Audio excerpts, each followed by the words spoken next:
अगला शिव पुराण विज्ञेश संहिता। आज आपको पृथ्वी आदि से निर्मित देवी प्रतिमाओं के पूजन की विधि, उनके लिए नैवेद्य का विचार, पूजन के विभिन्न उपचारों का फल, विशेष मासवार तिथि एवं नक्षत्रों के योग में पूजन का विशेष फल तथा लिंग के वैज्ञानिक स्वरूप का विवेचन आप लोगों को सुनाओ। सज्जनों, इस वीडियो को आप शुरू से लास्ट तक पढ़ें, जिससे आपको कहानी का पूरा पता चले। और इसको जो है आप लाइक करें, इस चैनल को आप लाइक करें, सब्सक्राइब जरूर करें। भगवान शिव तुम्हारी रक्षा करें। सुनिए, ऋषियों ने कहा, साधु शिरोमणि, अब आप पार्थिव प्रतिमा की पूजा का विधान बतलाइए, जिससे समस्त अभिष्ट वस्तुओं की प्राप्ति होती है। सूत जी बोले, महर्षियों, तुम लोगों ने बहुत उत्तम बात पूछी है। पार्थिव प्रतिमा का पूजन सदा संपूर्ण मनोरथों को देने वाला है तथा दुख का तत्काल निवारण करने वाला है। मैं उसका वर्णन करता हूँ, तुम लोग उसको ध्यान देकर सुनो।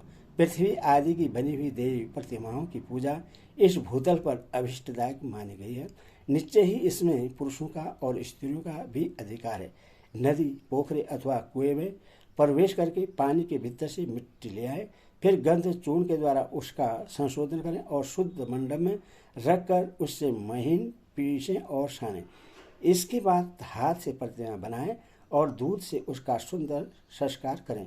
उस प्रतिमा में अंग प्रत्यंग अच्छी तरह प्रकट हुई हो तथा वह सब प्रकार के अस्त्र से संपन्न बनाई गई हो। तदंतर उसे पदासन पर स्थापित करके आदरपूर्वक उसका पूजन करें।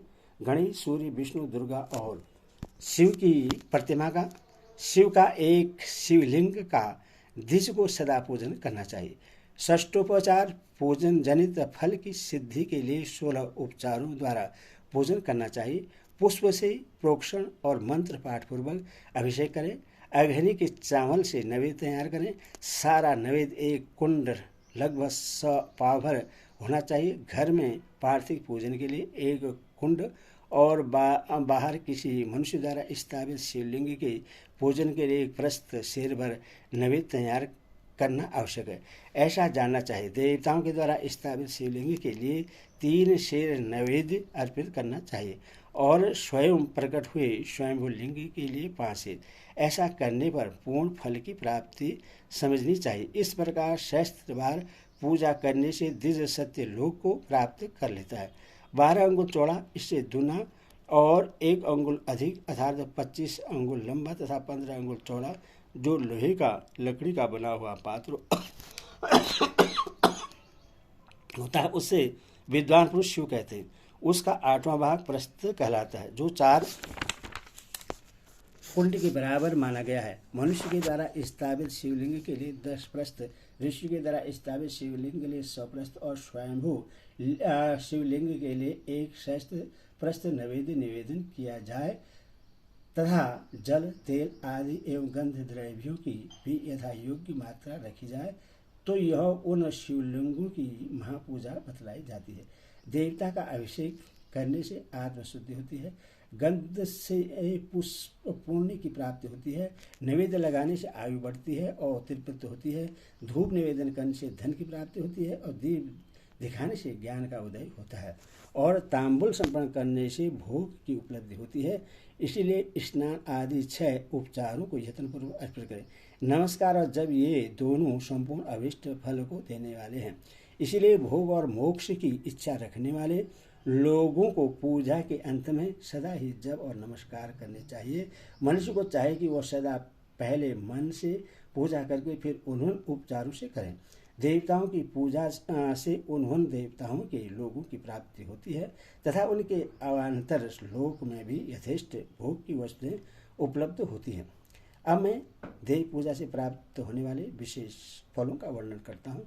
धीरो, तुम लोग श्रद्धापूर्वक सुनो। विघ्नराज गणेश की पूजा से भूलोक में उत्तम अभिष्ट वस्तु की प्राप्ति होती है। शुक्रवार को, श्रावण और भाद्रपद मास के शुक्ल पक्ष की चतुर्दशी को और पूष मास में शतभिषा नक्षत्र के आने पर विधिपूर्वक गणेश जी की पूजा करनी चाहिए। 100 या सहस्त्र दिनों में 100 या सहस्त्र बार पूजा करें। देवता और अग्नि में श्रद्धा रखते हुए किया जाने वाला उनका नित्य पूजन मनुष्य को पुत्र एवं अभिष्ट वस्तु प्रदान करता है। वह समस्त पापों का समन तथा भिन्न भिन्न दुष्कर्मों का विनाश करने वाला है। विभिन्न वारों की हुई शिव आदि की पूजा को आत्मशुद्धि प्रदान करने वाली समझना चाहिए।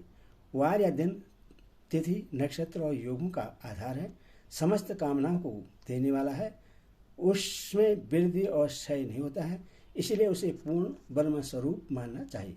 सूर्योदय काल से लेकर सूर्योदय काल आने तक एक वार की स्थिति मानी गई है, जो ब्राह्मण आदि सभी वर्णों के कर्मों का आधार है। विहित तिथि के पूर्व भाग में की हुई देवी पूजा मनुष्य को पूर्ण भोग प्रदान करने वाली होती है। यदि मध्याह्न के बाद तिथि का आरंभ होता है तो रात्रि युक्त तिथि का पूर्व भाग पितरों के श्राद्धादि कर्म के लिए उत्तम बतलाया जाता है। ऐसी तिथि का परभाग ही दिन से युक्त होता है, अथवा वही देव कर्म के लिए प्रस्त माना गया है। यदि मध्याह्न काल तक तिथि रहे तो उदय व्यापनी तिथि को ही देव कार्य में ग्रहण करना चाहिए। इसी तरह शुभ तिथि एवं नक्षत्र आदि ही देव कार्य में ग्रह होते हैं। वार आदि का भली भांति विचार करके पूजा और जप आदि करने चाहिए। वेदों में पूजा शब्द के अर्थ की इस प्रकार योजना की गई है। पूज्यते अनेन इति पूजा, यह पूजा शब्द की व्युत्पत्ति है। पोह का अर्थ है भोग और फल की सिद्धि। वह जिस कर्म से संपन्न होता है उसका नाम पूजा है। मनोवासित वस्तु तथा ज्ञान यही अभिष्ट वस्तु हैं। साकाम भाव वाले को अभिष्ट भोग अपेक्षित होता है और निष्काम भाव वाले को अर्थ परामार्थिक ज्ञान, ये दोनों ही पूजा शब्द के अर्थ हैं। इनकी योजना करने से ही पूजा शब्द की सार्थकता है। इस प्रकार लोग और वेद में पूजा शब्द का अर्थ विख्यात है। नित्य और नवीनतम कर्म कालांतर में फल देते हैं, किंतु काम्य कर्म का यदि भली भांति अनुष्ठान हुआ हो तो वह तत्काल फलित होता है। प्रतिदिन एक पक्ष, एक मास, एक वर्ष लगातार पूजन करने से उन कर्मों के फल की प्राप्ति होती है और उनसे वैसे ही पापों का कर्मशः क्षय होता है। प्रत्येक मास के कृष्ण पक्ष की चतुर्दशी तिथि को की हुई महागणपति की पूजा एक पक्ष के पापों का नाश करने वाली और एक पक्ष तक उत्तम भोग रूपी फल देने वाली होती है। चैत्र मास में चतुर्दशी को की हुई पूजा एक मास तक किए गए पूजन का फल देने वाली होती है। और जब सूर्य सिंह राशि पर स्थित हो उस समय भाद्रपद मास की चतुर्थी को की हुई गणेश जी की पूजा एक वर्ष तक मनोवांछित भोग प्रदान करती है, ऐसा जानना चाहिए। श्रावण मास के रविवार को हस्त नक्षत्र से युक्त सप्तमी तिथि को तथा माघ शुक्ला सप्तमी को भगवान सूर्य का पूजन करना चाहिए।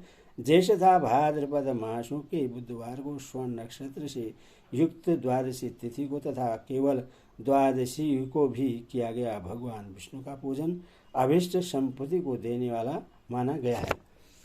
श्रावण मास में की जाने वाली श्री हरि की पूजा अभिष्ट मनोरथ और आरोग्य प्रदान करने वाली होती है। अंगों एवं उपकरणों से युक्त गौ आदि 12 वस्तुओं का दान करने से जिस फल की प्राप्ति होती है उसी को द्वादशी तिथि में आराधना द्वारा श्री विष्णु की तृप्ति करके मनुष्य प्राप्त कर लेता है। जो द्वादशी तिथि को भगवान विष्णु के 12 नामों द्वारा 12 ब्राह्मणों का अष्टोपचार पूजन करता है वह उनकी प्रसन्नता प्राप्त कर लेता है।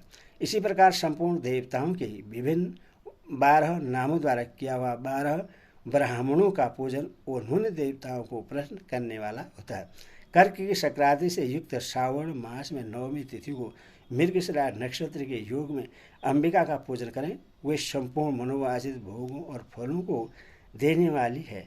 ऐश्वर्य की इच्छा रखने वाले पुरुषों को उस दिन अवश्य उनकी पूजा करनी चाहिए। अश्विनी मास के शुक्ल पक्ष की नवमी तिथि संपूर्ण अभिष्ट फलों को देने वाली है। उसी मास के कृष्ण पक्ष की चतुर्दशी को यदि रविवार पड़ा हो तो उस दिन का महत्व विशेष बढ़ जाता है। उसके साथ ही यदि आंध्रा और महाआंध्रा सूर्य संक्रांति से युक्त आंध्रा का योग हो तो उक्त अवसरों पर की हुई शिव पूजा का विशेष महत्व माना गया है। माघ कृष्णा चतुर्दशी को की हुई शिव की पूजा संपूर्ण अभिष्ट फलों को देने वाली है। वह मनुष्य की आयु बढ़ाती, मृत्यु कष्ट को दूर हटाती और समस्त सिद्धियों की प्राप्ति कराती है। ज्येष्ठ मास में चतुर्दशी को यदि महाआंद्रा का योग हो अथवा मार्गशीर्ष मास में किसी भी तिथि को यदि आंद्रा नक्षत्र हो तो उस अवसर पर विभिन्न वस्तुओं की बनी हुई मूर्ति के रूप में शिव की जो 16 उपचारों से पूजा करता है उस पुण्यात्मा के चरणों का दर्शन करना चाहिए। भगवान शिव की पूजा मनुष्य को भोग और मोक्ष देने वाली ऐसा जानना चाहिए। कार्तिक मास में प्रत्येक वार और तिथि आदि में महादेव जी की पूजा का विशेष महत्व है। कार्तिक मास आने पर विद्वान पुरुष दान तप होम जप और नियम आदि के द्वारा समस्त देवताओं का आषष्टोपचारों से पूजन करें। उस पूजन में देवी प्रतिमा ब्राह्मण तथा मंत्रों का उपयोग आवश्यक है। ब्राह्मणों को भोजन कराने से भी वह पूजन कर्म संपन्न होता है। पूजक को चाहिए कि वह कामनाओं को त्याग कर पीड़ा रहित शांत हो देव आराधना में तत्पर है। कार्तिक मास में देवताओं का यजन पूजन समस्त भोगों को देने वाला, व्याधियों को हर लेने वाला तथा भूतों और ग्रहों का विनाश करने वाला है। कार्तिक मास के रविवारों को भगवान सूर्य की पूजा करने और तेल तथा शुद्ध वस्त्र देने से मनुष्य के कोढ़ आदि रोगों का नाश होता है। हरे काली मिर्च वस्त्र और खीरा आदि का दान और ब्राह्मणों की प्रतिष्ठा करने से क्षय के रोग का नाश होता है। दीव और सरसों के दान से मिर्गी का रोग मिट जाता है। कृत्तिका नक्षत्र से युक्त सोमवार को किया हुआ शिवजी का पूजन मनुष्यों को के महान दारिद्र्य को मिटाने वाला और संपूर्ण संपत्ति को देने वाला है। घर की आवश्यक सामग्रियों के साथ ग्रह और क्षेत्र आदि का दान करने से भी उत्तम फल की प्राप्ति होती है। कृत्यायुक्त मंगलवारों को श्री स्कंद का पूजन करने से तथा दीपक एवं घंटा आदि का दान देने से मनुष्य को शीघ्र ही वाक सिद्धि प्राप्त हो जाती है। उनके मुंह से निकली हुई हर एक बात सत्य होती है। कृतिका युक्त बुधवारों को किया हुआ श्री विष्णु का यज्ञ तथा दही भात का दान मनुष्य को उत्तम संतान की प्राप्ति कराने वाला होता है।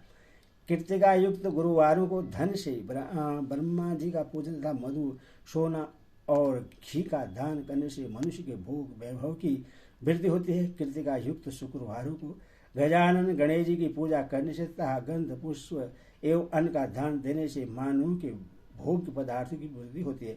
उस दिन सोना चांदी आदि का दान करने से एक बंध्या को भी उत्तम पुत्र की प्राप्ति होती है।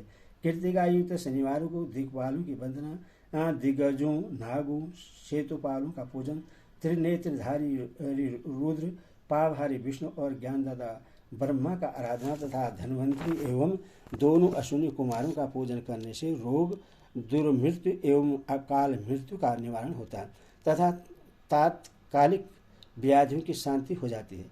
नमक लोहा तेल और उड़द आदि का त्रिकुंड सौंठ पीपल और गोल मिर्च फल गंध जल आदि का तथा घृत आदि द्रव्य पदार्थों का और सुवर्ण मोती आदि कठोर वस्तुओं का भी दान देने से स्वर्गलोक की प्राप्ति होती है। इनमें से नमक आदि का मान कम से कम 1 प्रस्त शेर होना चाहिए और सुवर्ण आदि का मान कम से कम 1 पर। धन की सक्रांति से युक्त पूष मास में उस काल में शिव आदि समस्त देवताओं का पूजन क्रमशः समस्त सिद्धियों की प्राप्ति कराने वाला होता है। इस पूजन में अगहनी के चावल से तैयार किए गए हौशी का नैवेद्य उत्तम बतलाया जाता है। पूष मास में नाना प्रकार के अन्न का नैवेद्य विशेष महत्व रखता है। मार्गशीर्ष में केवल अन्न का दान करने वाले मनुष्य को ही संपूर्ण अभिष्ट फलों की प्राप्ति हो जाती है। मार्गशीर्ष मास में अन्न का दान करने वाले मनुष्य के सारे पाप नष्ट हो जाते हैं। वह अभिसिद्धि आरोग्य धर्म वेद का समय ज्ञान उत्तम अनुष्ठान का फल इहलोक और परलोक में महान भोग अंत में सनातन योग मोक्ष तथा वेदांत ज्ञान की सिद्धि प्राप्त कर लेता है। जो भोग की इच्छा रखने वाला है वह मनुष्य मार्गशीर्ष मास आने पर कम से कम 3 दिन भी उस काल में अवश्य देवताओं का पूजन करे और पूष मास को पूजन से खाली न जाने दे। उस काल से लेकर असग काल तक ही पूष मास की में पूजन का विशेष महत्व बतलाया गया है। पूष मास में पूरे महीने भर जितेंद्र और निराहार रहकर जिस प्रातः काल से मध्य काल तक वेद माता गायत्री का जप करे तत्पश्चात रात को सोने के समय तक पंचाक्षर आदि मंत्रों का जप करे। ऐसा करने वाला ब्राह्मण ज्ञान पाकर शरीर छोड़ने के बाद मोक्ष प्राप्त कर लेता है। जितेंद्र नर नारियों को त्रिकाल स्नान और पंचाक्षर मंत्र के ही निरंतर जप से विशुद्ध ज्ञान प्राप्त हो जाता है। इष्ट मित्रों का सदा जप करने से बड़े से बड़े पापों का भी नाश हो जाता है। इष्ट मंत्रों का सदा जप करने से बड़े बड़े पापों का भी नाश हो जाता है। सारा चराचर जगत बिंदु नाद स्वरूप है, बिंदु शक्ति है और नाद शिव है।